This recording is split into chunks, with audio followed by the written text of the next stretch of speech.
어제 국감 때인가 보니까 또 이 선언들이 대부분이 주소지가 뭐 제주로 돼 있다는 이야기도 있었고, 그러니까, 어, 제주도도 우리나라지 않습니까? 예, 예, 예. 그러니까 특정 지역에 한 곳에 선언들이 있다는 것도 좀 그렇고, 그런데 이 배는 동해안반에서 이제 조업을 했고, 그래서 이제 아까 말씀하신 것처럼 이 보고잡이 선원들은 보고가 잡기 까다롭다 그래요. 그래서 이 주로 나이 드신 분들이 경험이 많은 분들이 해야 되는데 말씀하신 것처럼 그런 모습의 사람들이 아니고 오는 것도 숨어서 오는 것 같고 뭔가 이 숨기는 것 같은 아니 숨기 같은 게 아니라 숨기고 있죠 사실은. 네. 때문에 아까 지금 말씀하신 그런 설들이 많이 나오고 있는데 이거 빨리 해소하지 않으면 심각한 문제다 생각되는 게 과거에 지난번에 우리 박근혜 전 대통령 탄핵 때도 태블릿 PC 이야기를 좀 해야 되겠어요. 그 태블릿 PC도 지금도 그 정치권인과 또 시민단체 또 많은 국민들이 왜 박근혜 전 대통령 탄핵의 이른바 스모킹건이라 해서 결정적인 증거라고 해서 내놓은 게 이제 JTBC가 보도했던 이 태블릿 PC 아닙니까? 그런데 이 태블릿 PC에 대한 그 보도를 또 정보를 검찰이나 언론에서 국민들에게 이렇게 이게 속 시원하게 이게 이겁니다 하고 설명하지 않아요. 그러니까 태블릿 PC는 그 획득 과정이 굉장하게 좀 의문스럽다. 뭐 JTBC 기자가 사무실에 가서 가져왔는데 그런데 그 전날에는 다른 신문사 기자들이 갔을 때는 없었다는 거예요. 그런 그 태블릿 PC도 없었고 문도 열려 있었고 그런데 JTBC 기자의 눈에만 보였다는 거. 그 사무실 그 다음 날에도 문이 잠겨 있었는데 사무실 문을 열어준 사람이 그 특정 정당인 그 관리인이 특정 정당 출신 정당인이라는 거.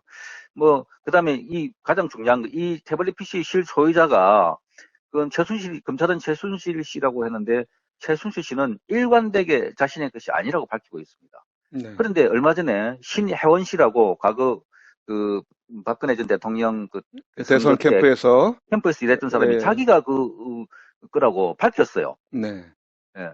그런데 그 소유무자 문제, 그 다음에 태블릿 PC의 내용 구성의 문제, 안에 들어가서 그게 뭐, 최순실 씨가 셀카로 사진을 찍었다고 했는데 알고 봤더니 셀카가 아니고 누가 찍어준 거고, 최순실 씨 사진은 뭐 몇 장이 안 되고, 나머지는 다른 사람들 사진이고, 그리고 뭐, 드레스덴 연설이라고 해서 거기, 박 대통령이 연설문을 뭐 주고받았던 있었다는데, 거기가, 본 사람이 김희종 당시 행정관이라는 거. 그러니까, 이 태블릿 PC가 최순실 씨가 국정을 농단한 핵심 증거라고 했는데 사실 검찰에서 수정한 그런 내용들에 대한 검증, 그런 대한 실태 보도 언론은 안 하고 있었어요. 지금도 안 하고 있어요. 마치 지금까지 그 언론에서 태블릿 PC라는 이야기가 나오면 이거는 금기어가 된 것처럼 말하지 못하게 된 것처럼 뭐 이렇게 해서 국민들이 갑갑하게 한 것 같이 있는데 마찬가지로 홍진호에 대해서도 지금 이 언론들은 왜 이 홍진호 흠자를 안 꺼내느냐 특히 공영방송 KBS 이런 데서는 이것처럼 중요한 문제가 없는데 왜 그 보도를 하지 않고 계속해서 정권에 과거 청산하는 뭐 그런 그 뉴스들 뭐 국정원을 동원해서 뭐 아까 말씀드린 특수활동 경비를 누구한테 줬네. 뭐 지금 국회에서 보면 어저께 그저께 김진태 의원인가요? 거기 노무현 정권 때 특수활동 경비 100억을 북한에 지원했다고 되어 있습니다. 그런 네. 보도는 하지 않고 일방적으로 여기 지금 검찰에서 발표하고 있는 거 또는 국정원 TF에서 발표하고 있는 거 이것만 지금 받아쓰기 하고 있단 말이죠. 그러니까 언론이 장악됐다 하는 거고 그러다 보니까 지금 이 정권에서 KBS와 MBC를 비롯한 공영방송 사장을 끌어내리고 자기들 입맛에 맞는 사장으로 안철하는 이유가 다 이런 그 의도가 아닌가. 그래서 그동안 공영방송사의 이사들 교체를 위해서 노조원들이 그 학교를 찾아가거나 사무실 찾아가거나 이래서 뭐 시위도 하고 기자회견을 하고 뭐 해서 그런 우리 화면을 보지 않았습니까? 그러니까 지금 이 정권에서 일어나고 있는 일들은 정말 비정상적인 것, 정말 이상한 일들이 일어나고 있는데 왜 이걸 보고 언론들은 가만히 있을까? 그걸 보면 저는 지금 수차례 제가 말씀을 드립니다만은 지금 대한민국의 언론을 장악하고 있다고 할까요? 뭐 이 세력이 누구냐면 민주노총입니다. 네. 민주노총 산하에 언론노조가 있고요. 이 명칭입니다. 언론노조. 언론노조 밑에 이제 각 소속되어 있는 그 언론사가 있는데 무려 작년 기준으로 132개 언론사가 지금 여기에 소속되어 있어요. 네. 그러니까 방송 3사, KBS, MBC, SBS를 포함한 지상파 방송 3사를 포함한 132개 언론사가 민주노총 산하에 있어요. 언론노조에. 그러면 그 언론노조가 어떤 지령을 내리면 이 언론사들이 쭉 움직이지 않겠습니까? 저는 이런 이유 아니고는 이런 보도 통제가 이루어지지 않고 있다. 있을 수가 없다. 과거 탄핵 때도 보면 박근혜 전 대통령 탄핵 때도 그 10월 달에 그 JTBC에서 태블릿 PC 보도 나오고 난 이후에 갑자기 보도량이 폭발적으로 이제 늘어나면서 말씀드린 그런 설들, 각종 의혹, 나중에 사실이 아닌 것으로 대부분 판명이 났지만 이런저런 일방적이고 왜곡되고 편향적인 보도들이 많이 나와가지고 결국은 뭐 대통령이 탄핵도 됐고 구속이 됐습니다만은 이런저런 그 언론 행태를 볼 때 지금 언론은 민주노총이 장악을 하고 있는데 이 민주노총이라는 데가 어떤 조직이냐 보실 필요가 있어요. 굉장히 중요한 내용인데 민주노총 그 창립 선언문에 보면 그 자주민주 통일을 위해서 투쟁을 하고 침략 전쟁과 핵무기를 종식한다. 그 다음에 민주 세력과 연대 정치 세력화를 한다. 이게 95년도에 그 창립 선언문이에요. 네. 그 다음에 그 민주노총 과제가 한 20가지가 있는데 그 중에 이제 중요한 과제 한 3개만 읊어드리면 3, 4, 5번 과제 선거에 적극적으로 대응을 하고 노동자들이 정치에 진출하도록 하고 그 민주노총의 그 노동자를 대변할 정당을 건설한다 이렇게 돼 있어요. 네. 그리고 국가보안법 등 이 반민주 악법을 철폐하고 주한미군을 감축하고 평화협정을 체결한다. 이게 민주노총의 과제입니다. 생각해 보십시오. 이게 어떻게 노동 단체의 이게 뭐 강령이랄까 과제겠습니까? 저는 이게 정치적이고 사회적인 이슈에 대해서 아주 민감하게 어느 정치 단체보다 민감하게 지금 대응하고 있는 이런 정치적인 집단으로 봐가지고 그 밑에 있는 언론 노조도 보면 이 정치위원회라는 게 있어가지고 언론 노조도 저게 있어요. 노동자 정치 세력을 강화하기 위해서 진보 정치 단체와 연대한다 이런 강령이 있어요. 그리고 정치 활동을 조직화하고 진보적인 인사들을 통해서 자문위원회를 구성한다. 또 정치기금을 운영한다.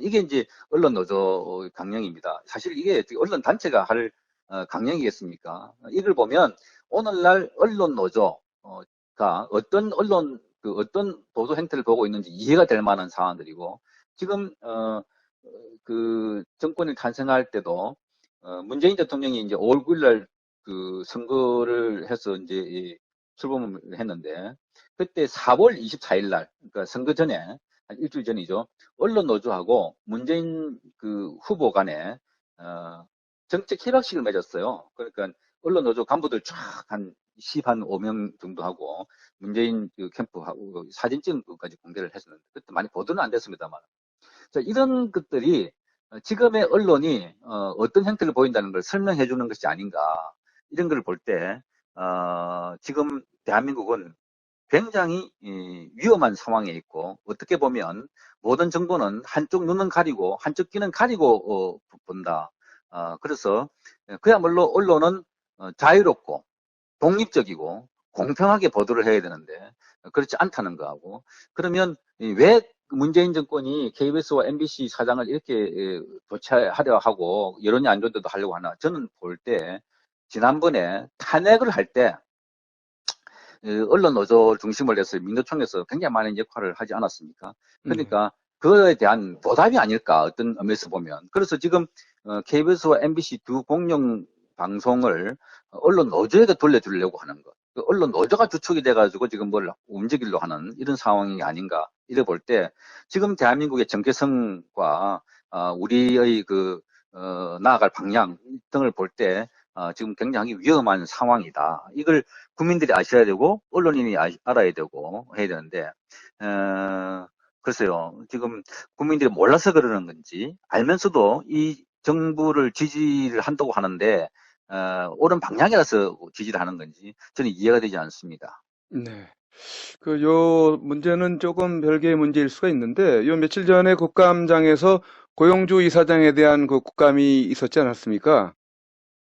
네네. 아, 그거 보셨나요?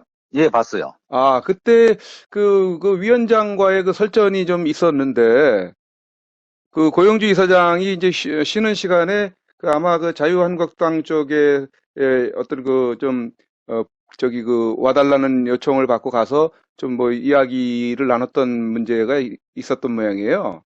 근데 네네. 그 문제를 가지고 실랑이를 하는 그 모습을 봤는데 그 방송인 출신이 이제 위원장으로 그때 거기 회의를 진행하고 있지 않았습니까? 네네. 그 이제 그래서 예. 그래서 좀 그 부분에 대해서 우리 그 위원장님이 어떻게 보셨는지 좀 궁금합니다. 어, 과연 그렇게 해야 되는 문제인지 그 개인의 어떤 인격의 문제까지도 그렇게 막 몰고 가는 그런 부분이 많이 보였는데 어떻게 보셨나 모르겠습니다. 저도 그걸 보고 정말 어처구니 없다는 생각을 했어요. 어, 이제 두 가지를 볼 수 있는데 고영주 박문진 이사장이 국감을 기관 정인으로 이제 참석해서 받았고 점심시간에 바로 옆에 같은 국회니까 바로 옆에 이제 그 자유한국당 의원총회가 있었어요. 거기 네, 들렸어서 이제 설명을 좀 해달라. 왜 그 국감에서 신경민 의원이 그 위원장 자리에 앉았냐면 자유한국당이 그 국감을 보이콧했습니다. 네, 그 이제 저 박문진 이사 두 명에 대해서 그 통신위원회에서 임명을 한 거죠. 이사 두 사람을. 그래서 이제 MBC 이사 구성이 여당 추천과 야당 추천이 과거와 정반대로 지금은 이제 여당 추천 이사가 많아져서 이제 언제든지 사장을 바꿀 수가 있는 구도가 됐기 때문에 MBC에서는, 자유한국당에서는 그렇게 하지 마라. 언론 장악이라고 했는데 강행을 하니까 이거는 야당을 무시하고 국민을 무시한다고 해서 이제 그 국정감사를 보이콧했고 그 자리에 이제 신경민 의원이 그 신상진 위원을 대신해서 자리에 앉았는데 이제 그 고영주 이사장의 처신은 또 다른 문제예요. 이를테면 뭐 점심시간 때 그 개인 시간이고 거기도 국회고 여기도 국회고 같은 당이고 한데 설명을 뭐 할 수도 있어요. 저는 있다고 봅니다. 충분하게. 왜냐하면 거기도 뭐 국가 단체 헌법기관인 국회들이 모여 있는 국회의원들 모인 자리인데 설명 못할 게 뭐가 있어요. 그런데 점심시간에 갔다 온 거고 그 국감 시간에 말하자면 이 양반이 빠져나와가지고 뭐 했다면 그건 또 다른 문제인데 개인적으로 주어진 시간에 갔다 온 거 문제. 근데 그거는 별개의 문제인데 어쨌든 그 문제를 따지는 국감장에서 그 고영주 이사장에 대한 인격 비하 발언. 지금 이번 국감을 보면서도 저는 이 정권이 촛불 혁명을 통해서 태어난 그야말로 과거를 다 적폐를 불태우고 새롭게 태어난 한국의 정치의 정체성을 새롭게 만드는 정권이다. 뭐 이렇게 뭐 이야기하시는 분들도 있는데 즉 그 국감을 보고 멀어도 한참 멀었을 뿐만 아니라 적폐 중에 적폐가 국회다. 저는 그런 생각을 계속하고 있습니다. 네, 전혀 바뀌지 않았고요. 거기 정의인을 나왔건 참고인을 나왔던 분들이 죄인들입니까? 아니에요. 국정조사를 하고 국정감사를 하라 그랬더니 그 자리에 앉혀놓고 호통치고 마치 죄인 다루듯이 다룹니다. 여기 네, 어떤 자리인데 그런 말을 해. 내가 누군지를 알아? 뭐 이런 식이에요. 국회의원이 누굽니까? 국민들을 대신해서 국민들을 전체가 직접 민주주의 하기 힘드니까 대의민주주의로 대신해서 물어주고 또 뭐 서비스도 하고 봉사하고 하라는 건데 국민들을 대신해서 우리가 언제 국회의원들에게 제왕적인 신분을 주었습니까?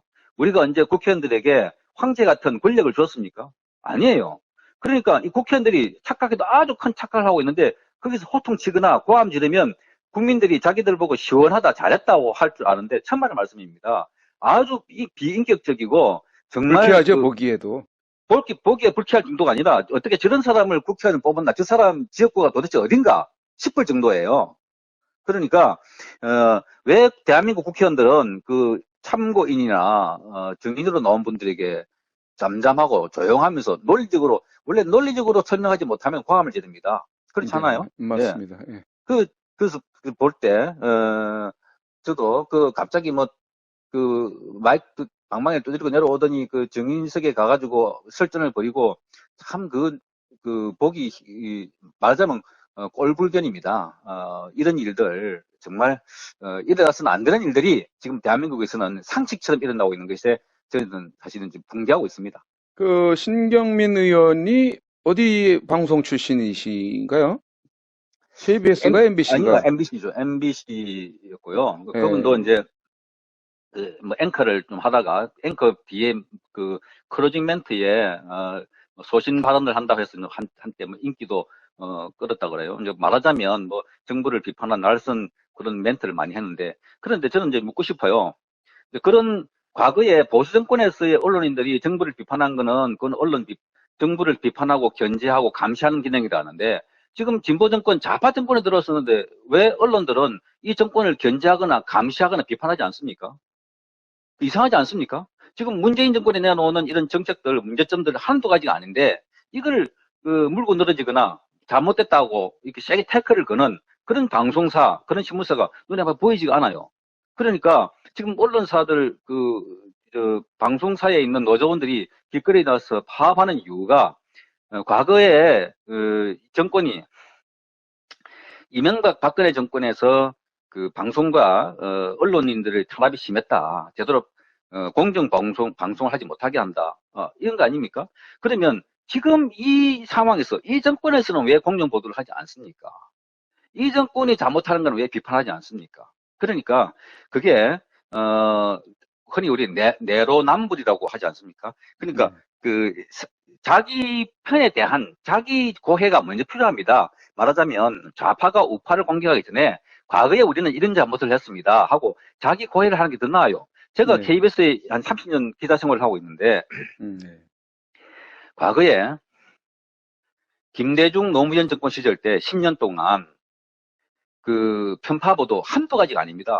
인사적으로 지금 이제 이 정권에서 이야기하고 있는 또 노조에서 이야기하고 있는 이런 불이익 한두 가지가 아니에요. 그러니까 어 그 말하자면 특히 정현주 사장 시절에 좀 더 심했는데 이 양반은 KBS에 들어오자마자 취임식 하는 날 첫날 사원 동지 여러분 동지라는 이름을 붙였고 그 다음날 바로 조직을 딱 개편하고 좌편향적인 프로그램들을 대거 편성해서 방송을 했어요. 그때 우파들은 사실 이런 거 당해본 경험이 별로 없기 때문에 속수무책으로 그냥 앉아서 좌파 방송을 했던 거예요. 그게 지금 수십 가지입니다. 책이 한 권 나와 있어요.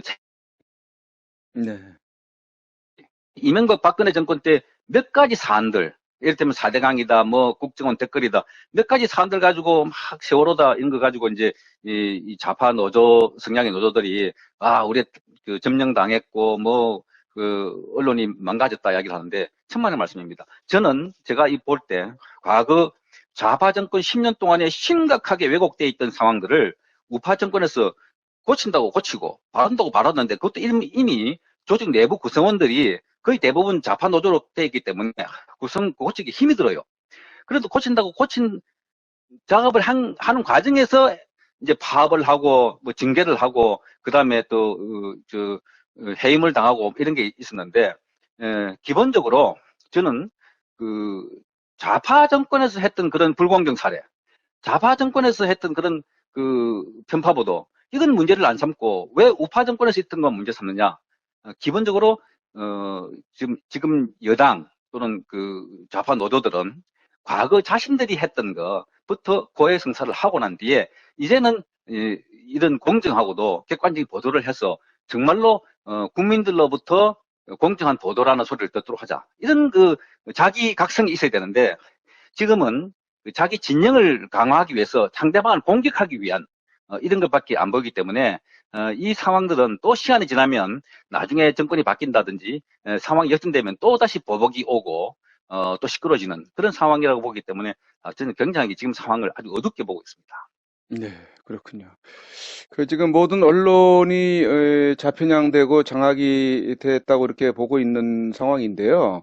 지금 심지어는 유튜브 쪽도 지금 손을 뻗치고 있다고 이렇게 보여지는 부분이 저희 선구자 방송에서 이런 위원장님과의 그 인터뷰 내용이라든지 또 보수 우파 집회의 그 방송이라든지 어쨌든 선구자 방송에서 올라가는 그 영상들이 있지 않습니까? 예. 이 부분들이 지금 다, 제재를 지금 받고 있는 상황이거든요. 아, 무슨 그래요? 얘기냐면은, 예. 지금 영상이 올라가게 되면은 이제 그 광고가 붙게 돼 있지 않습니까? 예. 예, 그 광고 붙으면은 바로 올라가자마자 그런 부분들이 오케이가 돼서 광고가 붙어가지고, 그것이 진행이 돼야 되는데, 일단은 이게 지금 딱, 이렇게 그 검토에 걸려가지고 풀어주지를 않아요. 그래서 어, 광고가 우리 시청자들이 봐도 소용이 없는 그런 상태가 지금 그 영향을 지금 받고 있거든요. 아, 그렇군요. 예, 유튜브에까지 지금 그 손을 뻗치고 있고 특히 저는 그 우파 방송을 하는 뭐 선구자 방송을 비롯한 뭐 국대위 방송이라든지 예, 이런 우파 방송 쪽에 올라가는 영상들이 지금 다 지금 통제를 받고 있는 것 같습니다. 그러니까, 지금 뭐, 그, 유튜브만 그렇게 하겠습니까? 어쨌든, 뭐 이 정, 포탈도 이미 다 장악이 됐지 예, 않습니까? 이 뭐 네이버 다음 포탈이 지금 뭐 불공정한 것, 어제, 오늘의 시비가 아니고요.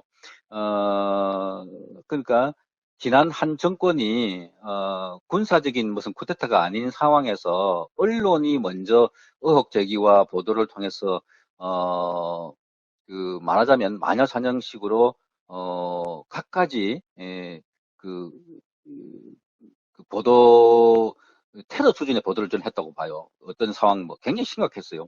뭐 그런 보도를 해서 결과적으로 탄핵이 됐고 대통령이 된 상황까지 온 이런 상황들을 우리가 좀 냉정하게 다시 보고 이 대처를 해야 되는데 지금 이 정권은 거기에 마치 탄력이 붙은 것처럼 그래서 그 옛날에 프랑스 대혁명을 하고 보면 그 자코뱅당이라고 거기서 그 국민 공예파를 만들어서 거기 저기 그 로베스페르라고 공포 정치를 한 적이 있지 않습니까? 네.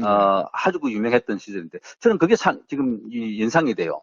그러니까 뭐 민간 단체, 기관, 뭐 공무원 할 것 없이 지금 전방위로 사정을 하고 있고 구속영장을 청구하고 있고 그래서 입을 다물게 하고 있고 이건 뭐라 그럴까 우리 그 책에 보면 조지 오웰의 1984에 나오는 그런 빅브라더가 하나 조종하고 있는 이런 거대 세상이 된 것처럼 이런 상황이 되는데 이게 어떻게 21세기에 말하자면 소득 3만 불 가까이 돼가는 대한민국 그리고 그 세계 경제 교육 규모가 10이다 11이다 뭐 이렇게 되는 나라에서 일어날 수 있는 일들인가. 문재인 대통령은 얼마 전에 유엔에 가서 그런 말 하지 않았습니까?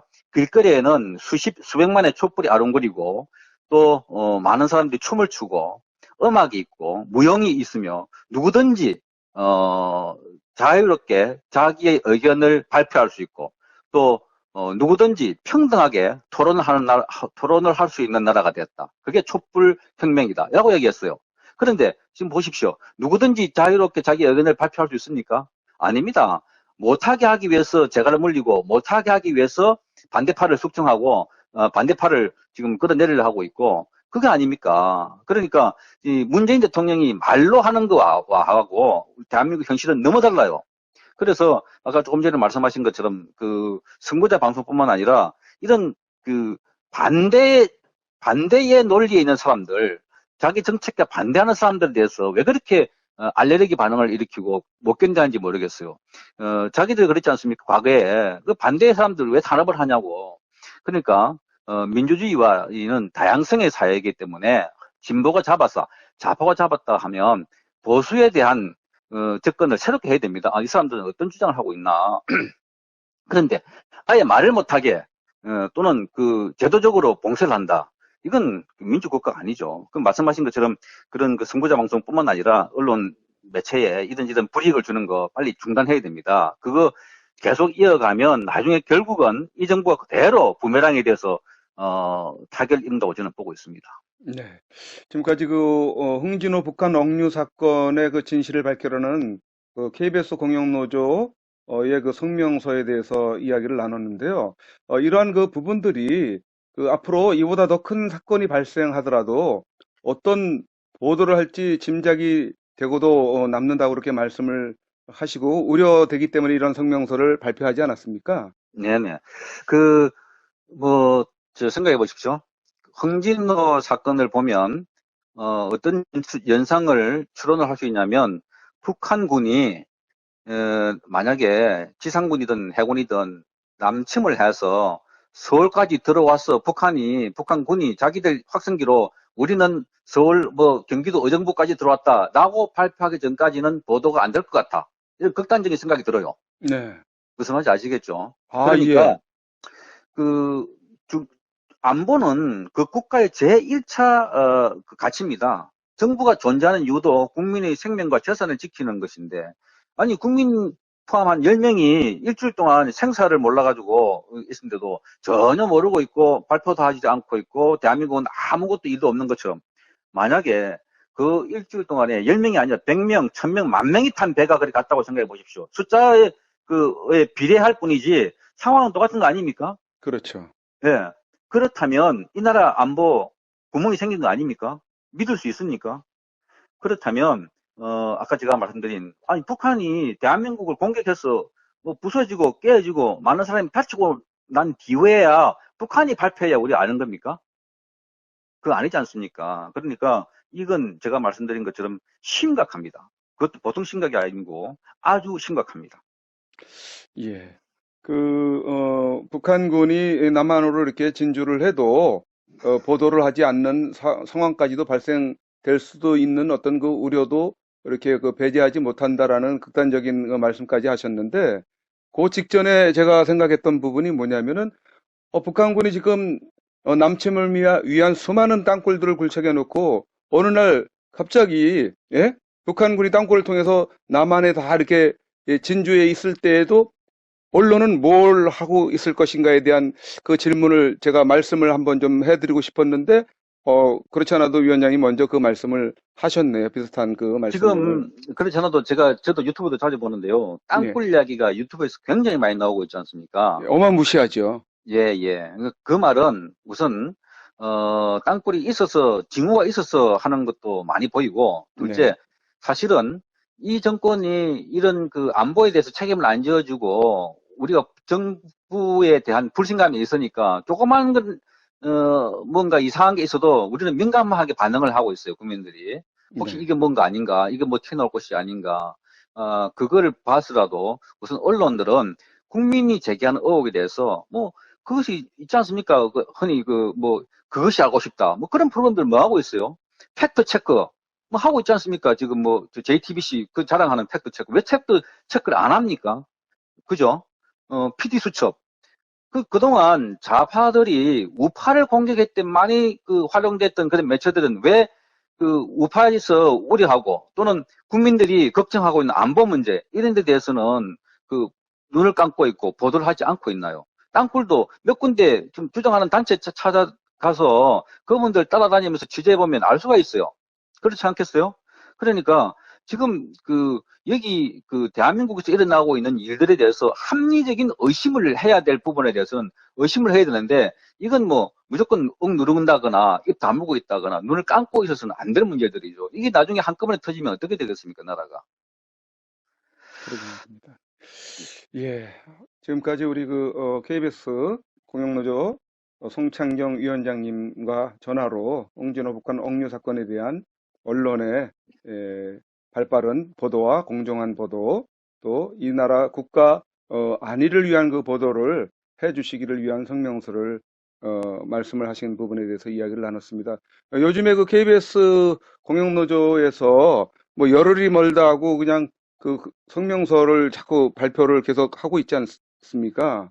네네. 그런 데에 따른 어떤 그 불이익이나 어떤 그 압박, 압력을 받고 있을 부분이 있는 거 아닌가라는 우려도 좀 생기는데 상황이 어떤지 모르겠습니다. 뭐, 뭐, 부담은 왜 없겠습니까만은, 어쨌든, 고소를 상대 노조에서도 하고 해서, 지금 저희가 경찰 조사를 3번 받았고요. 그러니까 명예훼손입니다. 이러는데, 어, 이런저런, 시대에, 말하자면은, 저희는, 거센, 무슨, 쓰나미가 불고 태풍이 불어도 사실은 정신 차려보면 태풍 부는 방향으로 가야 될 것이 아니라 그 반대 방향으로 가야 맞는데 일시적으로 바람이, 이쪽으로 부는 것 같지만 저희는 그 반대편에 길이 있다고 해서 바라보는데 그러다 보니까, 이런저런 뭐, 견제가 많습니다. 제가 그 말씀을 다 드릴 수는 없고, 그래도, 저희 하는 역할이랄까, 뭐 하는 것이 이게 나중에 그 역사의 기록으로도 남겨놔야 되겠다. 사실 저희가 성명서를 쓰는 이유도 그런 성명서를 쓰지 않으면 그 시대에 그 과정에 어떤 일이 있었던 걸 아무도 몰라요. 시간 지나고 나면. 네네. 그래서 저희는 그것을 켜켜이 쌓아놓고 나중에 2017년 10월 또는 11월 그 언저리에 무슨 일이 일어났었다.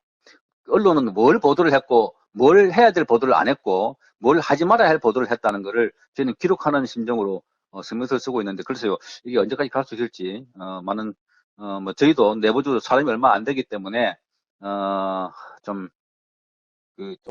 뭐 말씀하신 것처럼 그렇게 뭐 자유롭게 하는 건 아니지만 그러나 사명감을 갖고 하고 있다는 것을 말씀을 드리겠습니다.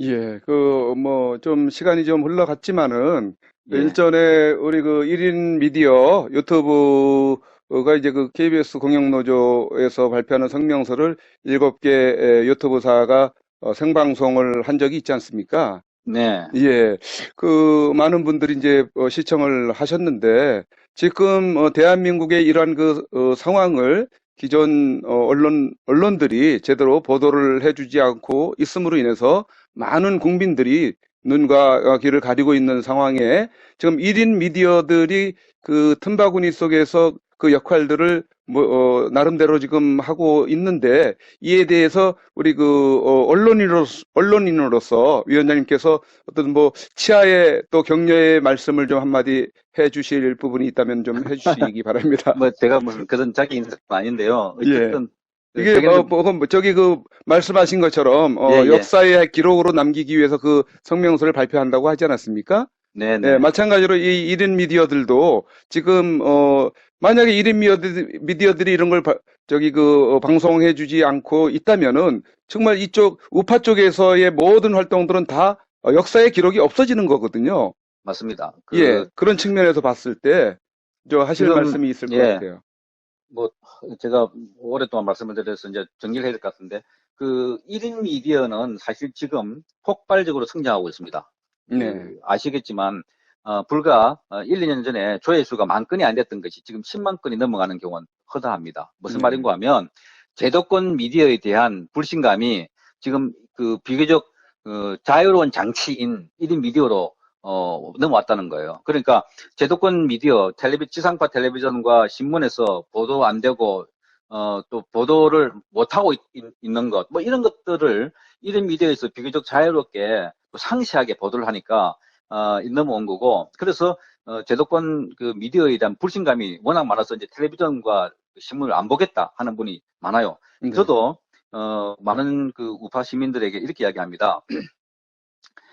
그 왜곡된 보도를 하거나 보도를 해야 될 것을 안 하는 매체, 신문, 방송 보지 말라고 이야기합니다. 끊어야 됩니다. 그러면 그 사람들 구독 부수가 줄어들고 광고가 줄어들고 하면 결국은 이게 자기들만의 저 보도를 하고 자기들만의 보는 프로그램을 만들어서는 안 되지 않겠습니까? 그러다 그렇죠. 보면 이제 점점 자기들이 소외시켰던 그룹에 대한 관심을 갖게 될 텐데 에, 그런 현상들이 자연스럽게 지금 일어나고 있고 그것이 바로 1인 미디어로 올라오고 있지 않나 이런 생각 듭니다. 지금 그 선구자 방송도 그 불과 몇 년 사이에 굉장히 많은 뷰가 늘었죠. 몇 년이 아닙니다. 저희 선구자 방송은 이제 만들어진 지 한 4개월뿐이 안 아, 됐습니다. 그렇습니까? 예, 예. 예. 그러니까 근데 폭발적으로 많은 늘지 분들이 않습니까? 예. 관심을 많이 가지고 있습니다. 예. 그래서 어쨌든, 1인 미디어가, 제대로 미디어 구실을 하기 위해서는, 정확한 이런 정보를, 공개하고, 취재하고, 알리는 것이 굉장히 중요한데, 역시, 1인 미디어의 취약점이 뭐냐면, 말하자면, 썰입니다, 썰. 말하자면, 그 정확도, 객관적인 근거, 이거 없이 그냥 카드라 식으로만 하다 보면, 얼마 가지 않아서 1인 미디어도, 야, 이거는 미디어가 아니라 이것도 뭐 또 다른 쓰레기다라고 들을 수 있기 때문에 이런 미디어일수록 더욱더 정확한 정보에 입각해서 팩트에 입각한 그 보도 굉장히 중요하다고 저는 생각을 합니다. 어쨌든 이런 미디어가 지금 굉장한 역할을 하고 있는 것은 틀림없습니다. 예, 뭐 1인 미디어에서는 어떤 기존 방송들처럼 기획물을 내보내는 부분도 뭐 소량이 있지만은 실시간으로 현장의 목소리를 전하는 그 방송들이 많거든요. 예, 예, 예. 그렇기 때문에 어떤 기획에 의해서 조작을 해서 이렇게 방송을 하는 방송에 비하면은 그런 면에서는 좀 그렇게 뭐 우려가 많지는 않다고 그렇게 볼 수가 있거든요. 왜냐하면 아, 예, 그렇군요. 현장의 소리를 그대로 전달을 하는 역할을 위주로 하고 있기 때문에 그 예, 현장에서 이제 뭐 조작 어떤 연설을 한다거나 어떤 왜곡된 연설을 한다거나 그러면 그것이 이제 뭐 전달은 되겠지만은 어쨌든 현장의 목소리를 전달해주는 역할을 하기 때문에 지금 방금 말씀하신 것처럼 어떤 방송국과 비교해 봤을 때는 그런 측면에서는 뭐 그렇게 우려를 안 해도 되지 않겠는가 이렇게 예. 생각은 됩니다. 이제 네네. 역시 뭐 1인 미디어든 방송이든 간에 결과에 대한 선취는 우리 시청자의 몫이어야 되기 때문에 예, 그런 부분들을 잘 분별할 수 있는 이제 역할은 이제 우리 시청자, 국민들이 해야 되겠죠. 네네. 예, 예. 지금 장시간 동안 이렇게 전화 인터뷰에 응해 주셔서 감사를 드리고, 앞으로도 또 우리 KBS 공영노조에서 우리 송 위원장님을 비롯해서 함께 하시는 분들에게 국민들의 어떤 지지와 응원들이 또 기대가 많이 있는 것 같습니다. 예, 예, 고맙습니다. 예, 불의에 굴하지 마시고 예. 계속해서 이런 모습들을 통해서 불의의 어떤 분연이 일어나서 이렇게 싸워주는 모습을 계속 보여주셨으면 좋을 것 같습니다. 예, 고맙습니다. 그런데 뭐 저희는 이거 뭐 싸우려고 나온 상대도 아니고요. 잘 아시다시피 이제 공영방송 노조원이라면 얼마 안 돼요. 몇 명이 안 됩니다. 아까 말씀드린 좌파 노조가 중심이 된 언론 노조 KBS 본부는 2,000명. 그다음에 KBS 노조라고 해서 기존에 있던 노조인데 이 이념 성향이 별로 없는 데인데 여기는 한 1,800명. 되지만 저희는 100명이 안 돼요. 그러니까 주로 이제 과거에 KBS에서 좀 간부를 했던 분들이 이제 여기 좌파 방송을 하고 좌파 쪽으로 매체를 선전 도구로 활용하니까 그게 이제 저희들이 하지 말자, 이 해서 안 된다고 성명서 위주로 내고 이러는데 저희는 뭐 싸우는 정말 저희가 활동을 많이 안 할수록 방송 환경이 좋아졌다고 생각되어지는데 어쨌든 저희는 알리는 일입니다. 국민들에게. 네, 소수지만, 네, 네, 지금까지는 이런 미디어가 있어서 저희 목소리를 경청해 주시고, 또 저희들 목소리를 전파해 주셔서 너무나 감사드립니다. 네, 저희는, 참, 언론이 눈 닫고, 언론이 망하면 그 나라 망하는 겁니다. 그렇습니다. 그, 언론이, 살아 있어야 그 나라가 살아 있는데, 그 역할을 할 수 있도록 많이 좀 응원해 주시고 저희도 어떤 정보든 국민들이 알아야 할 정보 있으면 이런저런 형식을 통해서 전파를 시키겠습니다. 어쨌든 저희도 격려해 주시고 또 저희들에게 관심을 가져주신 1인 미디어와 국민 여러분께 정말 감사하다는 말씀을 드립니다. 네, 고맙습니다. 네, 네. 예, 대단히 감사합니다. 지금까지 KBS 공영노조 송창경 위원장님과의 전화 통화였습니다. 감사합니다. 예, 고맙습니다. 예, 안녕히 계세요.